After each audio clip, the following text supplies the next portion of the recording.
ইরানের নৌশক্তি, নতুন ভাসমান ঘাঁটি ও যুদ্ধ পরবর্তী সমরসজ্জা।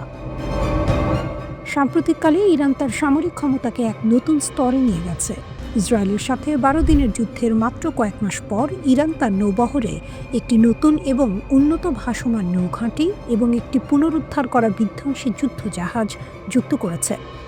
এই পদক্ষেপকে অনেকে ইসরায়েলের সাথে পরবর্তী সংঘাতের আগে ইরানের ক্ষমতার একটি বড় প্রদর্শন হিসেবে দেখছেন। ইরানের রাষ্ট্রীয় গণমাধ্যম অনুসারে ইরানের নৌবাহিনীতে আনুষ্ঠানিকভাবে নতুন কুর্দিস্তান ভাসমান ঘাঁটি এবং সাহান্দ ডেস্ট্রয়ার যুক্ত করা হয়েছে।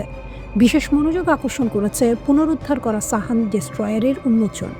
এটি গত বছর একটি দুর্ঘটনায় উল্টে গিয়েছিল।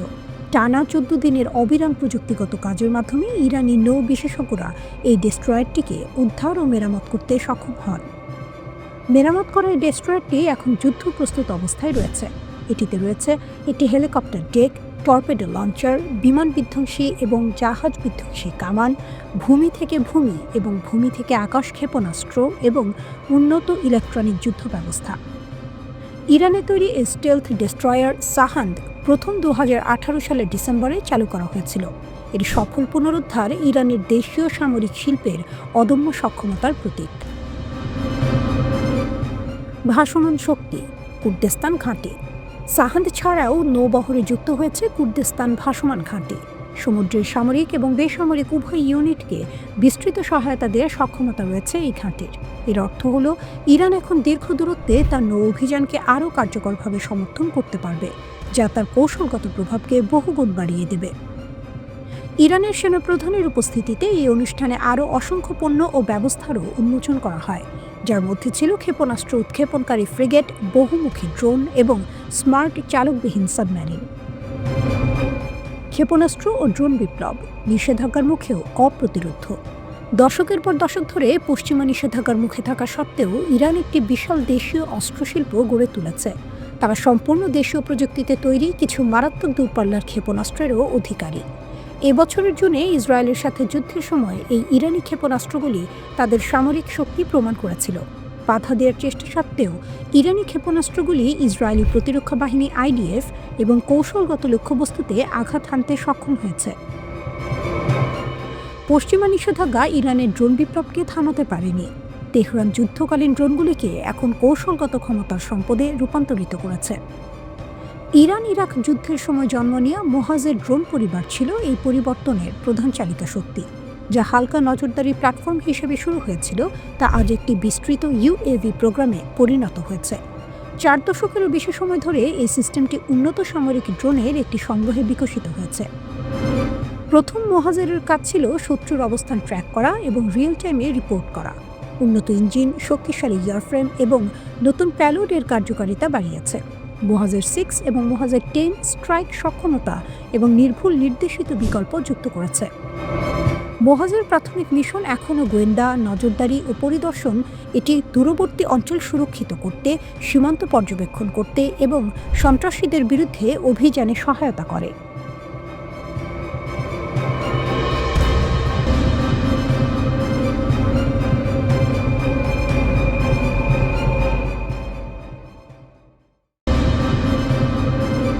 ইসরায়েলের আঙিনায় হামাস নতুন সেনাবাহিনী গঠন করছে।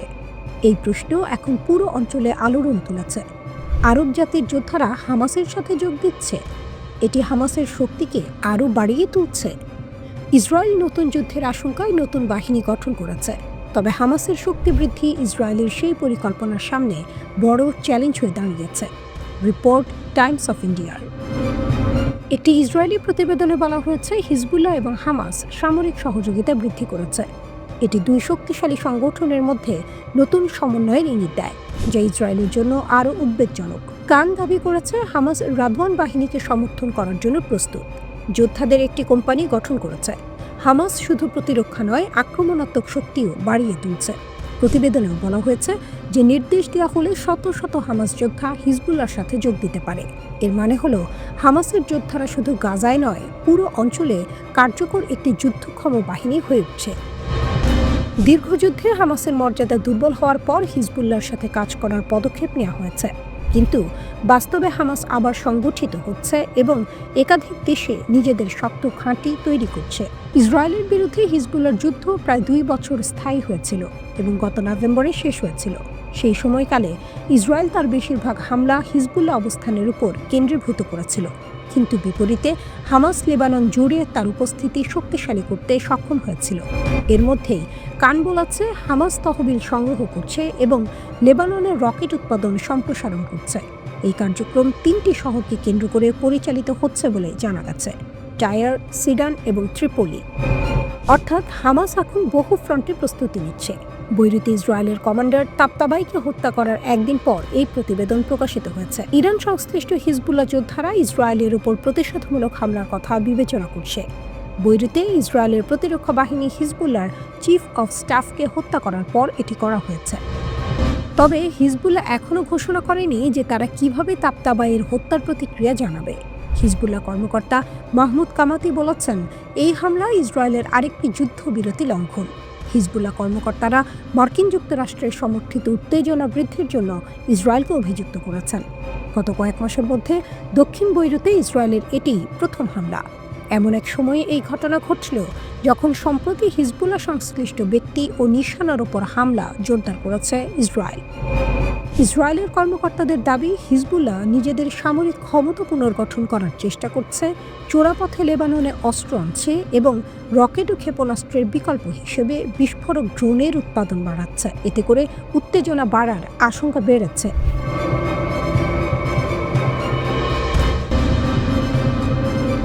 ইসরায়েলের দোহা আক্রমণ এমন এক পরিস্থিতি তৈরি করেছে যেখানে ওমান এখন অকল্পনীয় বিষয়ও বিবেচনা করতে বাধ্য হয়েছে। উপসাগরীয় অঞ্চলে এক প্রকার লাল সংকেত জ্বলে উঠেছে। ইসরায়েল কি ইয়েমেনের বাইরেও হামলা বাড়াতে পারে? হুথিদের সঙ্গে ওমানের যোগাযোগের কারণে দেশটি এখন আলোচনার কেন্দ্রে চলে এসেছে।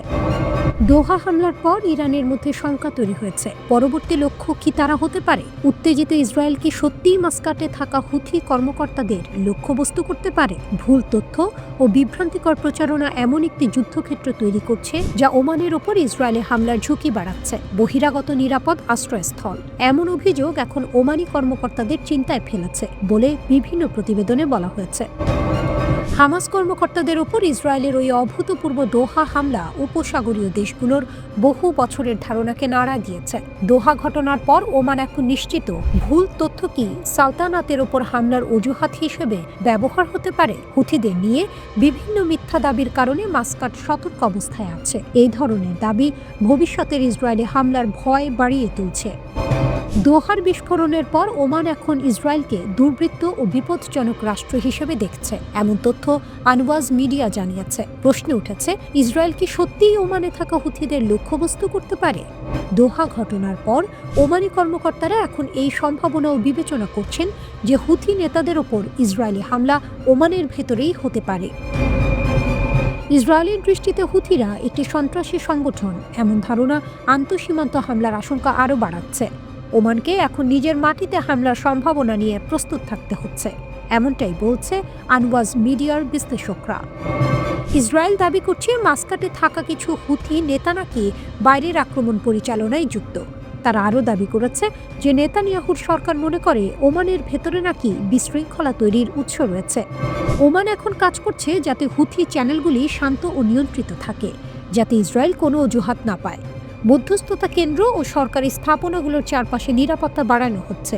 ভবিষ্যতের হামলা ঠেকাতে ওমান বন্ধুত্বপূর্ণ রাজধানীগুলোর সঙ্গে ঘনিষ্ঠভাবে কাজ করছে।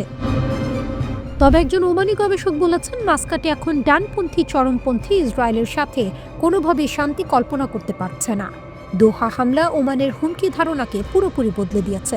তিনি বলেন, নিরপেক্ষ উপসাগরীয় দেশও হামলা থেকে নিরাপদ নয়। নিরপেক্ষতা মূল্যবান হতে পারে, কিন্তু তা নিরাপত্তার নিশ্চয়তা নয়। ইসরায়েল এখন একটি দুর্বৃত্ত ও মতাদর্শ চালিত রাষ্ট্র, এমন বিশ্বাস দৃঢ় হয়েছে। বর্তমান ইসরায়েলি সরকারের সাথে শান্তির সম্ভাবনা নেই। এদিকে মনে রাখা দরকার, দোহা হামলায় যুক্তরাষ্ট্র ক্ষুব্ধ ছিল, যা ইসরায়েলের ভবিষ্যৎ হামলার ওপর সীমা টানতে পারে। আঞ্চলিক মধ্যস্থতাকারী হিসেবে ওমানের ভূমিকা তাকে কিছু কৌশলগত সুরক্ষা দেয়। ওমান এখন উত্তেজনা ঠেকাতে সক্রিয়ভাবে কাজ করছে। তারা নজর রাখছে ইয়েমেন ছাড়াও হামলা বাড়ানোর কোনো ধরন তৈরি হচ্ছে কিনা। প্রতিরক্ষা সহযোগিতার জন্য ওমান তুরস্ক, ব্রিটেন এবং ফ্রান্সের সাথে সম্পর্ক আরও মজবুত করছে। এরদোয়ানের সাম্প্রতিক মাস্কাট সফর প্রতিরক্ষা ও গোয়েন্দা সহযোগিতা বাড়িয়েছে। ওমান প্রযুক্তি ও ভারসাম্যের জন্য চীনের সাথেও যোগাযোগ বাড়াতে পারে, তবে কোনো আনুষ্ঠানিক জোটে যাবে না।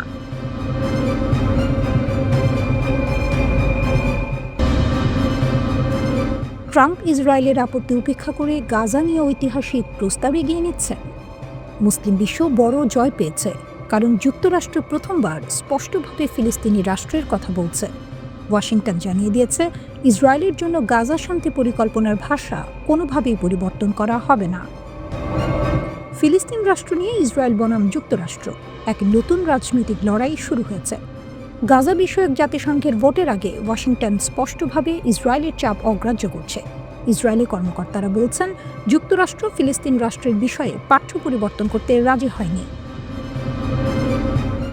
নেতানিয়াহু সতর্ক করেছেন, এই সিদ্ধান্ত তার নাজুক রাজনৈতিক জোটকে বিপদে ফেলতে পারে। অন্যদিকে মার্কিন কর্মকর্তারা বলছেন, এই খসড়ায় পরিবর্তন আনলে কঠোর পরিশ্রমে গড়া সংখ্যাগরিষ্ঠতা ধসে পড়তে পারে। এই খসড়াটি ডোনাল্ড ট্রাম্পের ২০ দফা পরিকল্পনারই ধারাবাহিকতা, যেখানে ফিলিস্তিনি রাষ্ট্রের পথের উল্লেখ রয়েছে। ইসরায়েল স্পষ্ট জানিয়ে দিয়েছে, তারা ফিলিস্তিনি রাষ্ট্র কিংবা সৌদি ফরাসি প্রস্তাব কোনো কিছুর উল্লেখই মেনে নেবে না। খসড়ায় আরও বলা হয়েছে, পুনর্গঠিত ফিলিস্তিনি কর্তৃপক্ষ আবার গাজায় ফিরে আসতে পারে। মার্কিন কর্মকর্তারা জানিয়েছেন, আরব ও মুসলিম দেশগুলোর সঙ্গে যে সমঝোতা হয়েছে তাতে রাষ্ট্র প্রতিষ্ঠার শব্দগুলো ইচ্ছাকৃতভাবেই রাখা হয়েছে। কাতার, তুরস্ক, সৌদি আরব ও মিশরের চাপেই এই ভাষা আরও শক্ত হয়েছে। ইসরায়েলি কূটনীতিকরা ভয় রয়েছেন, রাষ্ট্র শব্দটি গাজায় ফিলিস্তিনিদের দাবিকে আরও বৈধতা দিতে পারে। রাশিয়া ও চীন সম্ভবত ভোটে বিরত থাকবে, তবে মার্কিন খসড়ায় ভেটো দেবে না বলে মনে করা হচ্ছে। যুক্তরাষ্ট্রের প্রেসিডেন্ট ডোনাল্ড ট্রাম্প বলেন, সবাই দ্বিধায় আছে, কেউ কেউ কঠোরভাবে বিরোধিতা করছে তার বিরুদ্ধে। তবুও আমার মনে হচ্ছে আমরা ইতিবাচক উত্তর পাব, তবে এখনও ততটা নিশ্চিত নই। মার্কিন পক্ষ বলছে, এই প্রস্তাব গাজায় একটি স্থিতিশীলতা বাহিনী গঠনের জন্য খুবই গুরুত্বপূর্ণ। এখন পর্যন্ত শুধু ইন্দোনেশিয়া ও আজারবাইজান গাজায় সেনা পাঠাতে সম্মত হয়েছে। মিশর, জর্ডান ও সৌদি আরব হামাসের সঙ্গে সম্ভাব্য সংঘর্ষের ভয়ে এতে রাজি হয়নি। ইসরায়েল আবারও বলেছে, গাজায় কোন দেশ সেনা পাঠাতে পারবে সে বিষয়ে তাদের মতামত গুরুত্বপূর্ণ থাকবে। এদিকে ইসরায়েলি প্রধানমন্ত্রী বেনিয়ামিন নেতানিয়াহু ফিলিস্তিনি রাষ্ট্রের বিরোধিতা পুনর্ব্যক্ত করেছেন।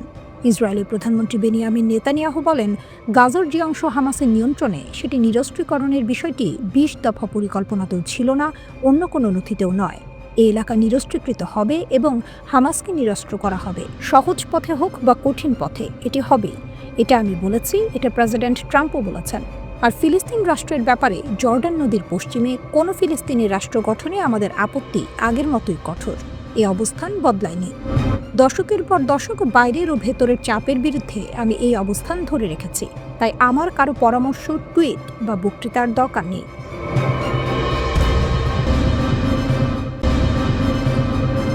এক চাঞ্চল্যকর ঘোষণা।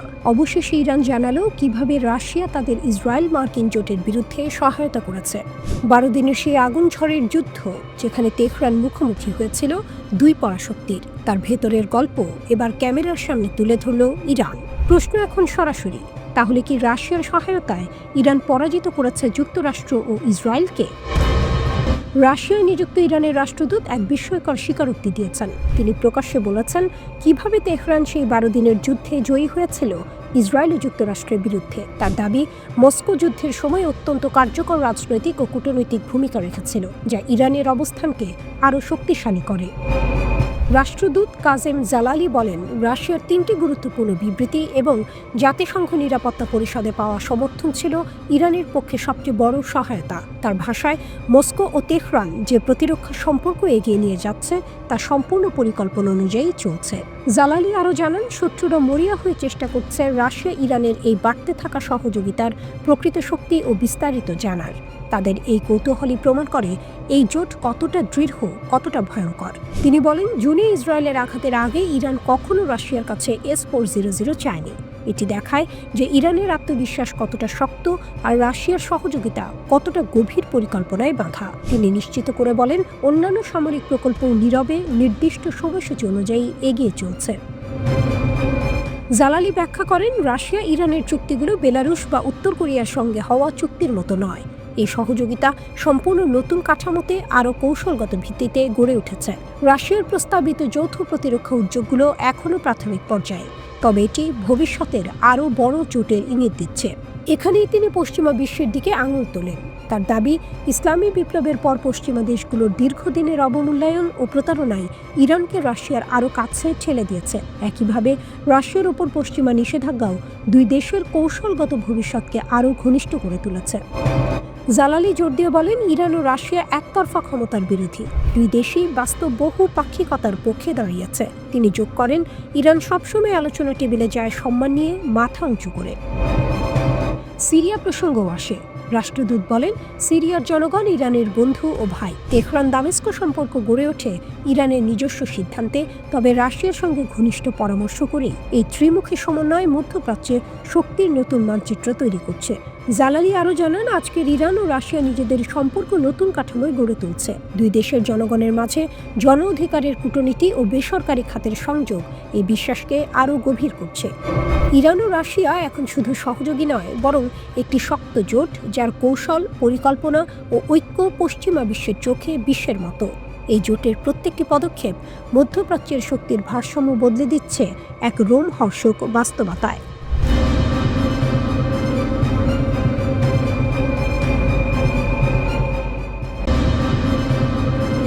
ইরানের সর্বোচ্চ নেতা খামেনির সহযোগী পররাষ্ট্রমন্ত্রী আব্বাস আরাগচি সম্প্রতি মার্কিন যুক্তরাষ্ট্রের বিরুদ্ধে তীব্র আক্রমণ করেছেন। একই সময় তিনি ভেনেজুয়েলার প্রতি সমর্থনও প্রকাশ করেছেন। ইরান স্পষ্টভাবে জানিয়েছে, ক্যারিবিয়ান এলাকায় মার্কিন যুক্তরাষ্ট্র গুন্ডামি এবং আগ্রাসন চালাচ্ছে এবং এটি মেনে নেওয়া হবে না। সর্বাত্মক যুদ্ধের সম্ভাবনায় ইরান কি ভেনেজুয়েলার রাষ্ট্রপতি নিকোলাস মাদুরোকে মার্কিন যুক্তরাষ্ট্রের বিরুদ্ধে লড়াই করতে সাহায্য করবে? এটি এখন আন্তর্জাতিক নজরের কেন্দ্রবিন্দু। ট্রাম্প প্রশাসনের সঙ্গে চলমান উত্তেজনার মধ্যে ইরান ভেনেজুয়েলার সমর্থনে দৃঢ় অবস্থান নিয়েছে। আরাগচি ভেনেজুয়েলার কর্মকর্তার সঙ্গে ফোনে কথা বলার সময় স্পষ্ট করে মার্কিন যুক্তরাষ্ট্রের বিরুদ্ধে নিন্দা জানিয়েছেন। তিনি বলেছেন, এই দেশের বিরুদ্ধে মার্কিন যুক্তরাষ্ট্রের শক্তি প্রয়োগের হুমকি মৌলিক নীতির লঙ্ঘনের স্পষ্ট উদাহরণ। আরাগচি বলেন, এটি আন্তর্জাতিক আইনের নিয়ম এবং জাতিসংঘের সনদ লঙ্ঘন করে। তিনি আন্তর্জাতিক সম্প্রদায়ের প্রতি আহ্বান জানিয়েছেন, আমেরিকার আগ্রাসী একতরফাবাদের বিরুদ্ধে জাতিসংঘের নীতি ও উদ্দেশ্য রক্ষা করতে। ইরান বলেছে, তারা অঞ্চল ও আন্তর্জাতিক আইন রক্ষায় দৃঢ়। আরাগচি ক্যারিবিয়ান এবং ল্যাটিন আমেরিকায় ইসরায়েলি সরকারের কার্যকলাপকেও উল্লেখ করেছেন। তিনি বলেছেন, ইসরায়েলের পদক্ষেপ শান্তি ও স্থিতিশীলতার জন্য বড় হুমকি এবং এটি সমর্থনযোগ্য নয়। ইরান শুধু ভেনেজুয়েলাকে সমর্থন দিচ্ছে না, বরং এই অঞ্চলের শান্তি ও স্থিতিশীলতা রক্ষার জন্য কৌশলগত অবস্থান নিচ্ছে। মার্কিন বনাম ভেনেজুয়েলা। কয়েক দশক ধরে মার্কিন যুক্তরাষ্ট্র ক্যারিবিয়ান অঞ্চলে সবচেয়ে বড় সামরিক উপস্থিতি এবং শক্তি প্রয়োগ চালাচ্ছে। মার্কিন প্রশাসন ভেনেজুয়েলার রাষ্ট্রপতি নিকোলাস মাদুরোর বিরুদ্ধে নার্কো সন্ত্রাসবাদে জড়িত থাকার অভিযোগ তুলেছে।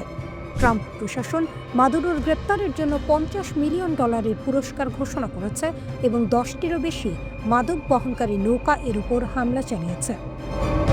মাদুরো সাহস দেখিয়েছেন। তিনি তার অনুসারীদের আহ্বান জানিয়েছেন, দেশের প্রতিটি ইঞ্চি রক্ষা করার জন্য প্রস্তুত থাকতে। ইরান এই সাহসকে সমর্থন দিচ্ছে এবং মার্কিন আগ্রাসনের মুখে ভেনেজুয়েলাকে দাঁড় করাচ্ছে।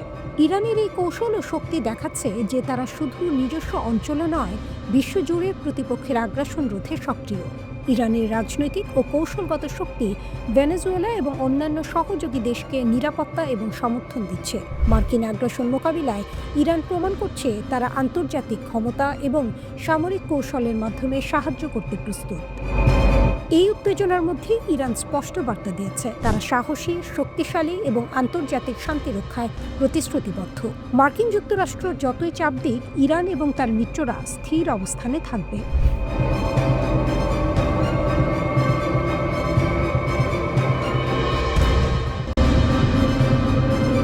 ইসরায়েলের বিরুদ্ধে ট্রাম্পের তীব্র চাপ, আর সেই চাপের সামনে দাঁড়িয়ে বৈঠক থামিয়ে দিলেন সৌদি ক্রাউন প্রিন্স মোহাম্মদ বিন সালমান। তিনি স্পষ্ট বার্তা দিলেন, ইসরায়েলকে এখনই গ্রহণ করা যাবে না, সৌদি আরব প্রস্তুত নয়। ট্রাম্পের আপিল তিনি সরাসরি প্রত্যাখ্যান করলেন। বৈঠকের ভেতরের উত্তাপ জানালেন কর্মকর্তারা। এমবিএস তার অবস্থান ধরে রেখেছেন। মার্কিন প্রেসিডেন্ট ডোনাল্ড ট্রাম্প বৈঠকের শুরুতেই বলেন, আজ ওভাল অফিসে আমাদের একজন অত্যন্ত সম্মানিত মানুষ আছেন। তিনি আমার দীর্ঘদিনের বন্ধু। মানবাধিকার সহ অনেক বিষয়ে তিনি অসাধারণ কাজ করেছেন। তিনি ভবিষ্যতের রাজা। এরপরই সামনে আসে বিস্ফোরক তথ্য। সৌদি ক্রাউন প্রিন্স ইসরায়েলকে স্বীকৃতি দেওয়ার ট্রাম্পের পরামর্শ প্রত্যাখ্যান করেছেন। 18 নভেম্বরের সেই বৈঠকে ইসরায়েল ইস্যুতে এমবিএস ট্রাম্পকে এক হাই ভোল্টেজ ধাক্কা দেন। এক্সিওসের প্রতিবেদনে বলা হয়েছে, 2 মার্কিন কর্মকর্তা এবং বৈঠকের ঘটনা জানেন এমন একটি সূত্র নিশ্চিত করেছে আব্রাহাম চুক্তি নিয়ে দুজনের আলোচনায় বাতাসে জমে উঠেছিল। গাজা যুদ্ধ থেমে যাওয়ার পর ট্রাম্প চেয়েছিলেন সৌদি আরব যেন ইসরায়েলের সঙ্গে সম্পর্ক স্বাভাবিক করে, কিন্তু এর আগেই রিয়াদ বলেছিল ফিলিস্তিনি রাষ্ট্র গঠনে ইসরায়েল স্পষ্ট প্রতিশ্রুতি না দিলে কোনো আলোচনা নয়। আর ইসরায়েলের প্রধানমন্ত্রী নেতানিয়াহু 2 রাষ্ট্র সমাধানের ঘোর বিরোধী। তবুও ট্রাম্প আশা করেছিলেন বৈঠক থেকে কোনো অগ্রগতি আসবে, কিন্তু বাস্তবতা হলো সৌদির কার্যত শাসকের কাছ থেকে তিনি পেলেন তীব্র প্রতিক্রিয়া। হোয়াইট হাউস কর্মকর্তারা এমবিএসকে জানান, ট্রাম্প সৌদি ইসরায়েল স্বাভাবিকীকরণে কিছু ইতিবাচক ফল চান। ট্রাম্প নিজেও জোর দিয়ে বিষয়টি উত্থাপন করেন। তিনি চাপ দেন সৌদি আরব যেন আব্রাহাম চুক্তিতে যোগ দেয়। কিন্তু এমবিএসের স্পষ্ট না শুনে ট্রাম্প হতাশ হয়ে পড়েন। এমবিএস বলেন, সৌদির ভেতরে ইসরায়েল বিরোধী প্রবল জনমত আছে। আরও কঠোর ভাষায় তিনি ইসরায়েলের বিরুদ্ধে ট্রাম্পের কথারও জবাব দেন। একজন মার্কিন কর্মকর্তা বলেন, দেখতে হতাশা ও বিরক্তির মতো দেখাচ্ছিল। ট্রাম্প সত্যিই চেয়েছিলেন সৌদি আরব যোগ দিক, কিন্তু এমবিএস ছিলেন দৃঢ়। আরেক কর্মকর্তা বলেন, ট্রাম্প অনেক চেষ্টা করেছিলেন, আলোচনা সৎ ছিল, কিন্তু এমবিএস শক্ত মানুষ, তিনি নিজের অবস্থানে অটল। এমবিএস তার শর্তও জানিয়ে দেন, সৌদি আরবের সঙ্গে শান্তি চুক্তি চাইলে ইসরায়েলকে অবশ্যই ফিলিস্তিনি রাষ্ট্রের পথে অপরিবর্তনীয়, বিশ্বাসযোগ্য এবং সময়সীমাবদ্ধ একটি পরিকল্পনা দিতে হবে। তিনি বলেন, পরে দরজা খোলা আছে, কিন্তু 2 রাষ্ট্রীয় সমাধানই মূল সমস্যা। ইতিহাস বলছে, ইহুদি রাষ্ট্র ইসরায়েল এবং ইসলামের জন্মস্থান সৌদি আরবের কখনো আনুষ্ঠানিক সম্পর্ক ছিল না। এমনকি 1947 সালে ফিলিস্তিনের বিভাজন পরিকল্পনার বিরুদ্ধেও ভোট দিয়েছিল রিয়াদ।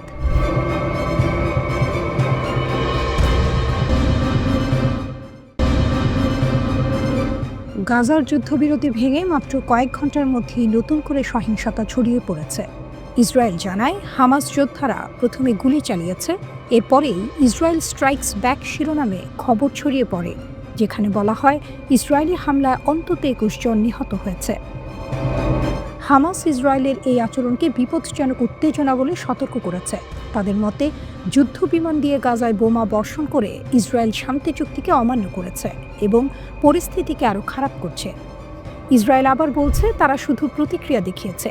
তাদের দাবি, হামাস যোদ্ধারা প্রথমে আইডিএফ বা ইসরায়েলি সেনাদের দিকে গুলি চালায়, এরপরেই ইসরায়েলি যুদ্ধ বিমান গাজার বিভিন্ন স্থানে হামলা চালায়।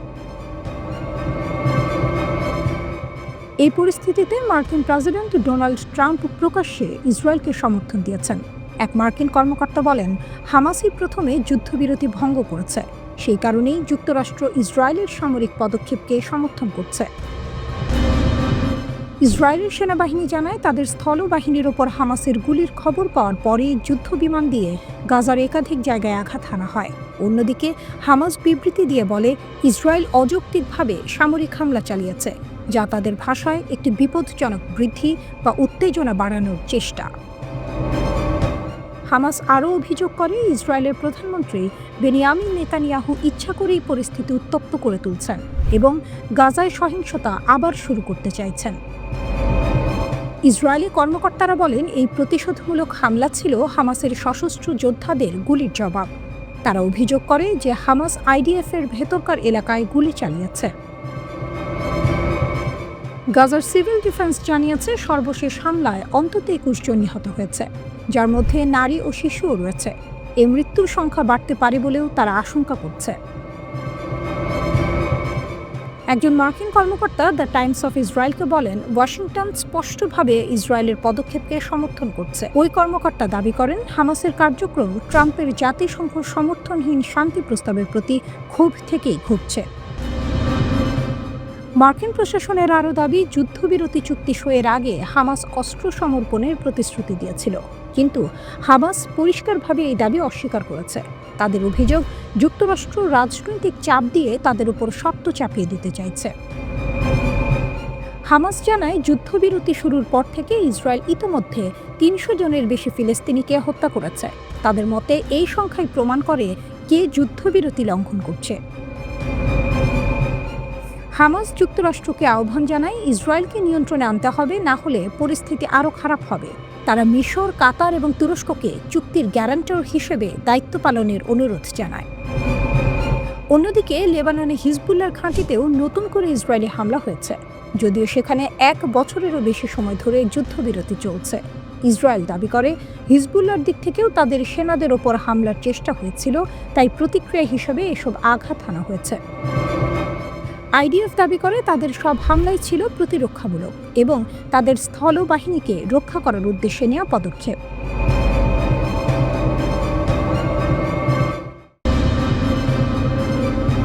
ইরান সৌদি মার্কিন প্রতিরক্ষা চুক্তির মধ্যে সৌদি ক্রাউন প্রিন্স এমবিএসকে একটি গোপন চিঠি পাঠিয়েছে।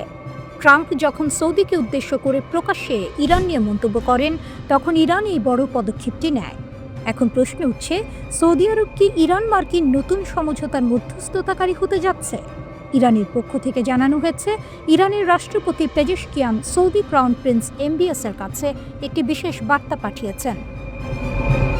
ইরানের প্রতিনিধি আলী রেজা রাশিদিয়ান রিয়াদে সৌদি স্বরাষ্ট্রমন্ত্রী প্রিন্স আব্দুল আজিজের হাতে এই চিঠিটি তুলে দেন। ইরানি গণমাধ্যম এমনটাই জানায়। সৌদি রাষ্ট্রীয় গণমাধ্যমও বৈঠকটি নিশ্চিত করেছে, তবে তারা চিঠির বিষয়বস্তু প্রকাশ করেনি। ইরানের রাষ্ট্রদূত আলী রেজা নাইতিও আলোচনায় যোগ দেন, যা পুরো ঘটনাটির সংবেদনশীলতা আরও বাড়িয়ে তোলে। এই সময়টি বিশেষভাবে নজর কাড়ে, কারণ ঠিক তখনই এমবিএস যুক্তরাষ্ট্রের প্রেসিডেন্ট ডোনাল্ড ট্রাম্পের সঙ্গে গুরুত্বপূর্ণ বৈঠক করছিলেন। মার্কিন প্রেসিডেন্ট ডোনাল্ড ট্রাম্প বলেছেন, আমরা সব বিষয়ে একপাশে ছিলাম। আমি মনে করি আমরা ইরানের পারমাণবিক ক্ষমতা ধ্বংস করার ক্ষেত্রে দারুণ কাজ করেছি। কেউ এটা করতে পারত না, কোনো প্রেসিডেন্টও এটা করতে পারত না। আমি তাকে করতে দিয়েছি কারণ এটা সঠিক কাজ ছিল। আপনি কখনোই পারমাণবিক ইরান চান না, তাই আমরা আপনাকে খুব ভালো অবস্থানে এনে দিয়েছি। আর আমি শুধু বলতে চাই, আপনি আমার বন্ধু, এটা আমার জন্য সম্মানের। আপনি এখানে আছেন, এইটাও সম্মানের। আপনি চাইলে কিছু বলতে পারেন। ধন্যবাদ। ট্রাম্প সম্প্রতি সৌদি আরবকে ধন্যবাদ জানিয়ে বলেছেন যে তারা যুক্তরাষ্ট্র ও ইসরায়েলকে ইরানের পারমাণবিক ক্ষমতা ধ্বংস করতে সাহায্য করেছে। তিনি দাবি করেছেন, আর কোনো প্রেসিডেন্ট এটা করতে পারত না। এটি ইরান নিয়ে যুক্তরাষ্ট্রের কঠোর অবস্থানেরই ইঙ্গিত। ইরানি গণমাধ্যম জানায়নি রাষ্ট্রপতি পেজেশকিয়ানের এই গোপন চিঠি ট্রাম্পের মন্তব্যের জবাব ছিল কিনা। ইরান ও সৌদি আরব ২০২৩ সালে চীনের মধ্যস্থতায় বহু বছরের বৈরিতার পর সম্পর্ক পুনরুদ্ধার করে। এই চুক্তির ফলে দুই দেশের দূতাবাস খুলে দেওয়া হয় এবং পুরনো বেশ কিছু সমঝোতা পুনরায় কার্যকর হয় ৭ বছরের বৈরিতার পর। মার্কিন প্রেসিডেন্ট ডোনাল্ড ট্রাম্প আরও বলেন, ইরান চুক্তি করতে চায় না, কিন্তু আমি বলতে পারি তারা আসলে খুবই চায়। আমি পুরোপুরি প্রস্তুত আছি। আমরা তাদের সঙ্গে কথা বলছি এবং প্রক্রিয়া শুরু করেছি। ইরানের সঙ্গে চুক্তি হওয়া ভালো হবে। যুদ্ধের আগে এটি করা যেত, কিন্তু হয়নি। তবে আমি মনে করি কিছু না কিছু হবে। তারা খুবই চাইবে। তারা অন্য কিছু বললেও তারা খুবই চাইবে। এদিকে ট্রাম্প আরও ইঙ্গিত দিয়েছেন যে ইরান মার্কিন আলোচনা চলছে এবং বলেছেন তেহরান চুক্তির জন্য মরিয়া আলোচনা চলছে। তিনি আরও বলেন, তিনি সম্পূর্ণ প্রস্তুত একটি চুক্তির জন্য এবং শিগগিরই কিছু ঘটতে পারে বলে আশা করেন।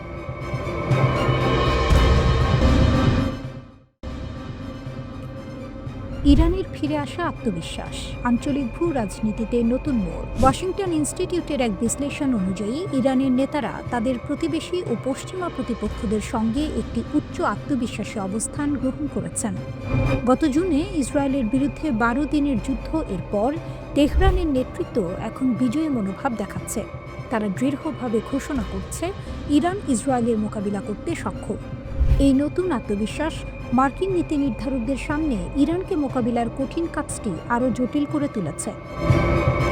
সর্বোচ্চ নেতার বিজয়ী বার্তা। ইরানের সর্বোচ্চ নেতা আয়াতুল্লাহ আলী খামেনির বক্তব্যেই এই পরিবর্তনের সুস্পষ্ট ইঙ্গিত পাওয়া যায়। যুদ্ধের ঠিক পরে তাকে সাময়িকভাবে দুর্বল দেখালেও দ্রুতই তিনি তার চিরাচরিত দৃঢ়তা ফিরে পান। বিজয় ঘোষণা। খামেনি প্রকাশ্যে ঘোষণা করেন যে ইরানের ক্ষেপণাস্ত্রগুলো ইসরায়েলের গুরুত্বপূর্ণ স্থাপনায় প্রবেশ করে সেগুলোকে ধ্বংস করতে সক্ষম হয়েছে। তিনি এটিকে ইসরায়েলের জন্য একটি অবিশ্বাস্য আঘাত হিসেবে উল্লেখ করেন। দেশীয় সক্ষমতা। ইরানের সুপ্রিম লিডার জোর দিয়ে বলেন, এই ক্ষেপণাস্ত্রগুলো ইরানের তরুণরাই তৈরি করেছে এবং অন্য কোথাও থেকে কেনা হয়নি। তিনি আরও সতর্ক করেন যে প্রয়োজন হলে ইরান আবারও এগুলো ব্যবহার করতে প্রস্তুত। সামরিক বিশ্লেষণের সপক্ষে যুক্তি। সুপ্রিম ন্যাশনাল সিকিউরিটি কাউন্সিলের সচিব আলী লারিজানি জুলাই মাসে প্রদত্ত এক সাক্ষাৎকারে তেহরানের বিজয়ী বর্ণনার পক্ষে বিশদ যুক্তি দেন। সামরিক সুবিধা লাভ। লারিজানি স্বীকার করেন যে ইসরায়েল শুরুতে আঘাত হানলেও সময়ের সঙ্গে সঙ্গে ইরান সামরিক সুবিধা অর্জন করে এবং শত্রু রণাঙ্গনে পরাজিত হয়েছে। ইসরায়েলি স্বীকারোক্তি। তিনি ইসরায়েলের প্রাক্তন প্রধানমন্ত্রী ও বর্তমান মন্ত্রীদের বক্তব্য এবং স্থানীয় সংবাদ মাধ্যমের রিপোর্ট উদ্ধৃত করে দেখান যে ইসরায়েলও উল্লেখযোগ্য ক্ষতির সম্মুখীন হয়েছে। যুদ্ধবিরতির দাবি। তার দাবি অনুযায়ী যুদ্ধ থামাতে ইসরায়েলিরাই অনুনয় করেছিল এবং ওয়াশিংটন ও জেরুজালেম যুদ্ধ দীর্ঘায়িত করতে ভয় পাচ্ছিল বলেই যুক্তরাষ্ট্র দ্রুত যুদ্ধবিরতির নির্দেশ দেয়। পারমাণবিক আলোচনায় অনীহা। তেহরানের এই সামরিক আত্মবিশ্বাস কূটনৈতিক উদ্যোগকেও প্রভাবিত করেছে। ইরান এখন পারমাণবিক আলোচনায় ফেরার জন্য কোনো তাড়াহুড়ো দেখাচ্ছে না। অপরিণত পরিস্থিতি। ইরানের কর্মকর্তারা মনে করেন সাম্প্রতিক সামরিক সংঘাতের কারণে সৃষ্ট সর্বোচ্চ চাপ এখন আর কার্যকর নয়। নভেম্বরের শুরুর দিকে পররাষ্ট্র মন্ত্রণালয়ের মুখপাত্র স্পষ্ট জানান, অর্থপূর্ণ আলোচনার জন্য পরিস্থিতি এখনো অনুকূল নয়, কঠিন শর্তারোপ। সর্বোচ্চ নেতা খামেনি যুক্তরাষ্ট্রকে ইসরায়েলি সমর্থন বন্ধ করা এবং অঞ্চল থেকে তাদের সামরিক ঘাঁটি সরিয়ে নেওয়ার মতো শর্তারোপ করেছেন, যা অদূর ভবিষ্যতে আলোচনার সম্ভাবনাকে বাতিল করে দেয়। ইরান এখন ক্ষেপণাস্ত্র কর্মসূচির উপর পারমাণবিক কর্মসূচির মতোই বা তার চেয়েও বেশি মনোযোগ দিতে পারে। সামরিক সক্ষমতার এই পুনর্গঠন তেহরানের পরবর্তী সরাসরি চ্যালেঞ্জের একটি মূল সূচক হিসেবে বিবেচিত হচ্ছে। সব মিলিয়ে ইরান এখন আর আক্রমণের শিকার হওয়ার ভয়ে থাকা কোনো দেশ নয়, বরং এটি তার কৌশলগত পরিস্থিতি সম্পর্কে নিশ্চিতভাবে আত্মবিশ্বাসী।